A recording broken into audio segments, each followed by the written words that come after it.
ମାଉସୀ ଶାଶୁ ହରଣ ବେଦ ନ ପଢିବେ ତିଳେ ବ୍ରାହ୍ମଣ ଭଗିନୀ ହରିବେ ସୋଦର ଭାଇ ଭିତରେ ଯେ ମଦିରା ଖାଇବେ ଘଟଣା ଘଟିଲାଣି ନା ଘଟିଛି ମୁଁ ଆପଣମାନଙ୍କ ଅଞ୍ଚଳରେ ମୁଁ କହିପାରିବି କିନ୍ତୁ ଆମ ଅଞ୍ଚଳରେ ମାମୁଁ ଝିଅକୁ ଦଦା ଝିଅକୁ ବାହାଇ ସାରିଲି ଛାଡ଼ି ରହ କାହିଁ କଥା କହିଲି କାହିଁକି ନା ଲକ୍ଷଣ କହିଲେ ଆମ୍ବ ଫଳ ହଉଛି ଶ୍ରେଷ୍ଠ ଫଳ କହିଲେ ଭାଇ ବଡ ଶ୍ରେଷ୍ଠ କହିଲେ ଆଉ ନା ଗାୟା ଗଣ୍ଡା ହୋଟେଲ କୁ ମୁଁ ଖାଇବାକୁ ଯାଇଛି ମତେ ସେଠି ଜଣେ ଦିଜାଉଡା ମାଇଲା ମୁଁ ଆସିବି କୋକଳ ବା ମୋ ଭାଇକି ଡାକିକି ନେବି ମାଡ଼ କରିବା ଆଉ ସେ ଥବ ଯଦି ବାହୁରେ ବଳ ଥବ ଓଲଟା ଦିଜାଉଡା ଦେଖ ନା ଲକ୍ଷଣ କହିଲେ ଭାଇ ବାହୁ ବଳ ହଉଛି ଶ୍ରେଷ୍ଠ ବଳ ଆଖୁ ରସ ଶ୍ରେଷ୍ଠ ରସ ନୁହଁ କହିଲେ ଆଉ ଶ୍ରେଷ୍ଠ କୋଉ ରସ କିରେ ପୁଅ କୋଉଟା କୋଉଟା ଏଇଟା ମାନେ ଆସ୍କା ପଡି জীবন মাটি বলম বলম লক্ষণ কইলে ভাতুর বলম বলম বলম ভাতুর বলম লক্ষণ কইলে তাকে বলম বলম বাহু বলম ଆପଣ ଧନୁ ଅଛି ତାହେଲେ ତିନି ପୁର ସେଇଟା ବୁଝଉଛି ମୁଁ ତମେ ବଳମ ବଳମ କହୁଛ ମୁଁ ବଳ କହୁଛି ଅଉଟା କରିନି ଆଉ ଇଏ ରଞ୍ଜନ କହିଲେ ଆଖୁ ରସ ରସ ନୁହଁ ରସ ହଉଛି ଜିହ୍ବା ରସ ମୋ ମୈତ୍ର ଚାଟି କାଣିକି ଦେଇଛନ୍ତି ଚାଟି ଢାଳିବା ରଙ୍ଗ ଭଲ ଅଛି ଗରମ ବି ଅଛି ଆଜ୍ଞା ଆଜ୍ଞା କାହିଁକିନା ଜିଭରେ ନ ବାଜିଲେ କହିପାରିବା ଚିନି ପଡିଛି କି ନ ପଡିଛି କେମିତି ଜାଣିବା କହିଲେ ରସ ହଉଛି ଜିହ୍ବା ରସ ହଁ କହିଲେ ଚନ୍ଦ୍ର ଦୀପ ଦୀପ ଗୋଟେ ଅନ୍ଧକୁ ଆଜ୍ଞା ଡାକି କାଣିକି କୁକୁଳ ବା ରାଜଧାନୀରେ ଠିଆ କରିବା ଆକାଶରେ ହଜାରେ ଚନ୍ଦ୍ର ବୁଲୁଥିବେ ଅନ୍ଧକୁ ପଚାରିବା କେତେଟା ଚନ୍ଦ୍ର ସେ କହିପାରିବ କେମିତି କହିବ ଲକ୍ଷଣ କହିଲେ ଦୀପ ହଉଛି ନେତ୍ର ଦୀପ ହଁ ସୀତା ମା କହିଲେ ଦୁଇ ଭାଇ ଯାକର ଭୁଲ ମା ସୀତା ଠାକୁରାଣୀ କହିଲେ ଦୁଇ ଭାଇ ଯାକର ଭୁଲ ତାହେଲେ ଠିକ କୋଉଟା ସୀତା ମା କଣ କହିଲେ କହିଲେ ନା ଧାନ ଫଳ ନା ଚୁତ ଫଳ ତାହେଲେ ଫଳ ଫଳ ନା ଜ୍ଞାନରେ କୋଉଠି ଫଳ ଫଳେନି ଜ୍ଞାନରେ ଫଳ ଫଳେନି ଫଳ କଣ ସୀତା ମା बोले कर्माभि जीवनं श्रेयं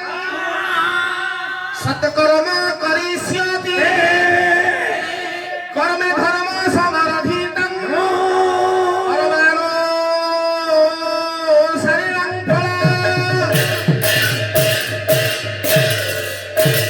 फल कहले कर्म फल ठु फल नाही ନା ନା ନା ନା पाला वाला से पहुंची गला बंधुरा कथा हला मैत्र बसु पइलाणी बंधु बांधव गलेणी मोर धर्म को कान्हा हे गलाणी भाईना को संगे मोर संपर्क भलो ठाकुर पूजा सरलाणी खोल कीर्तन बाजिलाणी भाईना कहि 3000 दियो पळेबी काई पळसु देबा गे भाईना कहले पाला तो 3 घंटा अर्थ पाला वाला 3 घंटा खटिबो ହଁ खटिले पैसा पाबी ସେଇଥିପାଇଁ ଜଗନ୍ନାଥ ଦାସ ଓଡ଼ିଆ ବେଦ ଭାଗବତରେ କହିଲେ କଣ କହିଲେ ଆଜ୍ଞା ବୋଲେ ଭୋତା ତ କର୍ମ ପଦେ ସେବ କର୍ମ ହୁ ନାହିଁ ଅନ୍ୟ ଦେବ କର୍ମ ବୋଲେ ଭୋତା ତ କର୍ମ ପଦେ ସେବ କର୍ମ ହୁ ନାହିଁ ଅନ୍ୟ ଦେବ କର୍ମ ଠାରୁ ମଉସା ବଡ଼ ଦେବତା କେହି ନାହାନ୍ତି ନା ନା ନା ନା ମୋ ଠାକୁରଙ୍କର ନିଶାନ ନା ଆପଣଙ୍କର ବିଗ୍ରହ ବଡ଼ ଦେବତା ହଉଛି କର୍ମ କର୍ମ କର୍ମ सीता मा कहले हे लक्ष्मण बोला कर्म करिब नाना मोहते बड़टी ईश्वर कर्म करिब नाना मते फलटी ईश्वर वर्ष सारा धान कलु बेउषण कलु सब कलु ठीक धान काटिला बेलु को चकड़ा पोक लागि गले आज्ञा आज्ञा लागि छि चकड़ा पोक काई लागिला काहे की महाप्रभु को छोटिया कदली दबु बस्ते धान केते पाइबो दब जमिति पाइबो सुनी टिके मौसा सुनी ये पडिसा घर माउसी कोन कला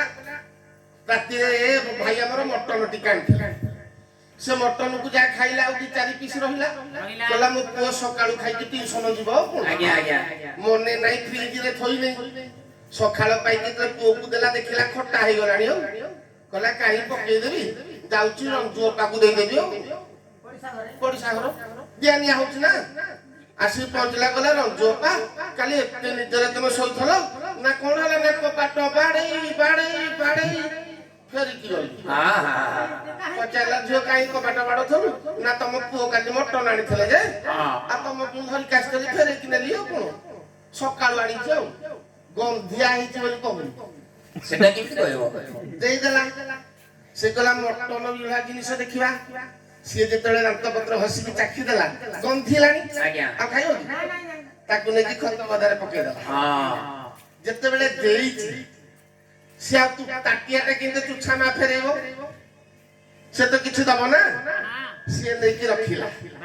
ତା ପରଦିନ ସନ୍ଧ୍ୟା ବେଳକୁ ତାଙ୍କର ଡାଲମା କଲେ ସେ ଡାଲମାକୁ ଥୋଇଦେଲା ଡାଲମା ଗନ୍ଧିଆ ହେଇଯାଇଛି ସକାଳେ ଆସି ଗଲା ମାନେ କାଲି ଏମିତି ଶୋଇଲୁ କବାଟ ବାଡେଇ ବାଡେଇ ଫେରିକି ଗଲି ନା କିଆ ଫେରିକି ଗଲୁ ନା ଆମର ଡାଲମା କରିଥିଲି ଯେ ତମ ଭାଇ କହିଲା ଯା ଟିକେ ନାନୀକି ଦେଇ ଆସିବ ଥୋଇଥିଲି ଆଉ ଡାଲମା ଗନ୍ଧିଆ ସେ ଆଣିକି ଦେଲା ସିଏ ଯେତେବେଳେ ପାଟିରେ ସିଏ ନେଇକି ଖତ ଗଦାରେ ପକେଇଲା ସେଇଟା ନଦୀ ଖଣ୍ଡ ସାହିର କାହିଁ କଥା କହିଲେ ଆଜ୍ଞା ନା ଇଏ ମଟନଟା ଯଦି ଭଲ ଦେଇଥାନ୍ତା ସେ ଡାଲମାଟା ଭଲ ଦେଇଥାନ୍ତା ହଁ ଆଜ୍ଞା ଗାଡି ଇଏ ଖାଇଥାନ୍ତା ସିଏ ଖାଇଥାନ୍ତା ଇଏ ମଟନ ଦେଲା ଗନ୍ଧିଆ ସେ ଡାଲମା ଦେଲା ଗନ୍ଧିଆ କହିବି ଆଉ କାହିଁ କଥା କହୁଛି ଆଜ୍ଞା ଦେଖନ୍ତୁ ଆସ୍ଥାନ ଆପଣଙ୍କ ଗାଁରେ କେତେ କଥା ନାହିଁ ସଫଳ ଗୋଟେ 5 ଟଙ୍କା ମୁଁ ନମ୍ବର ଖୋଜିକି ଫୋନ କରିବି ସତ୍ୟନାରାୟଣଙ୍କର ପୂଜା ହଉଛି ଛେଚି କଚି ହେଇକି ଯୋଉ କଦଳୀ କାଠି ତଳ ପଟେ ଥିଲା ସେଥିରୁ 4ଟା ଆଣିକି ଆସ୍ଥାନରେ ଥୋଇଛି 8ଣିକା କଦଳୀ ତ ମହାପୁରୁକୁ ଦବ 8ଣିକା କଦଳୀ ଆଉ ବସ୍ତେ ଧାନ କେମିତି ମଉସା କାଟିବୁ ଯେଇଟା ଦବୁ ହେଇଟା ପାଇବୁ ଆମ ଆବିଳା ମଟନ ଦେଲେ ଗନ୍ଧିଆ ଡାଲମା ଖାଇବୁ ନା କୋଉ ଖାଇବୁ ଆଜ୍ଞା ଥୟ ରଞ୍ଜନ ତ ସୀତାମା କହିଲେ କର୍ମ ଫଳଠୁ ଫଳ ନାହିଁ ନା ନା କହିଲା ବଳ ଭାଇ ବଳ ବାହୁ ବଳ ଆପଣ ମାନେ ଉପଭୋଗ କରୁଛନ୍ତି ଗଞ୍ଜାମ ଜିଲ୍ଲା ନା ଖାଇଲେନି ହୁଡୁ ହୁଡୁ ତିତିଲି ଦାନା ଯେତେ ବାତିଆ ଉପଭୋଗ କରନ୍ତି ନାଇଁ ଜଣେ ପାହାଡିଆ ଅଞ୍ଚଳ ହଉନଥିବ ବାତ୍ୟା ପବନ ହଉଛି ଗାଁରେ କେତେ ଯୁବକ ଅଛନ୍ତି ଗୋଟା ଶାଗୁଆନ ଗଛ 2 ଫୁଟ ଶାଗୁଆନ ଗଛକୁ ସବୁ ଯାକ ଟୋକା ଅଟକେଇଲ ବାତ୍ୟା ପବନ ପାରିବେ ଭାଇ ଚାଲ ସୀତାମା କହିଲେ ବଳ ହଉଛି ଦୈବୀ ବଳ ହଁ ଫଳ ହଉଛି କର୍ମ ଫଳ ବେଶ ରସ ହଉଛି ରାମ ରସ ରାମ ରସ ରହ ଦୀପ ଜ୍ଞାନ ଦୀପ ଭାଗବତରେ ଜଗନ୍ନାଥ ଆସେ କହିଲେ କହିଲେ ମୋ ଘରେ ଜ୍ଞାନ ଦୀପ ଜାଳି ଅଜ୍ଞାନ ଖଣ୍ଡ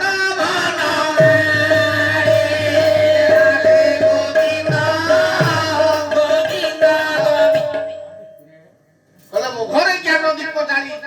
ଅଜ୍ଞାନ ଖଣ୍ଡ ବନବା ଜ୍ଞାନ ଦୀପ ଜଳିଲା ସୁଦୀପ୍ତ ଆଜ୍ଞା ଆଜ୍ଞା କହିଲାରେ କଂସ ମରିବ ବୋଲି ମୁଁ ଜଗିଛି ହଁ ନାଇଁ ଆଜ୍ଞା ଯଦି ଗର୍ଗ ଋଷି କହୁଛନ୍ତି ଯୋଉ କୃଷ୍ଣଙ୍କର ମହିମା ଏତେ ଯୋଉ କୃଷ୍ଣଙ୍କର ନାମର ମହିମା ଏତେ ତାକୁ ମୁଁ ସ୍ୱଚକ୍ଷୁରେ ଦେଖିବି ହାତରେ ହରିବି ମୋର ତ ଆଉ ଜନ୍ମ ହବନି କି ମୃତ୍ୟୁ ହବନି ନା ନା ନା ନା ନା ଅମର ହେଇଯିବି ଜନ୍ମ ମୃତ୍ୟୁ କଷ୍ଟଟା କେତେ ଜାଣିଛନ୍ତି ଆଜ୍ଞା ଗର୍ଭରେ ଯୋଉ ସନ୍ତାନ ଅଛି ମାକୁ ଶାଶୁ ବୋହୂକୁ ଶାଶୁ ପଚାରିଦେଲା ଝିଅ ପିଲାଟା ବୁଲୁଛି ଟି ନାଇଁ ଲୋ ମା ପେଟରେ ପିଲା ବୁଲେନି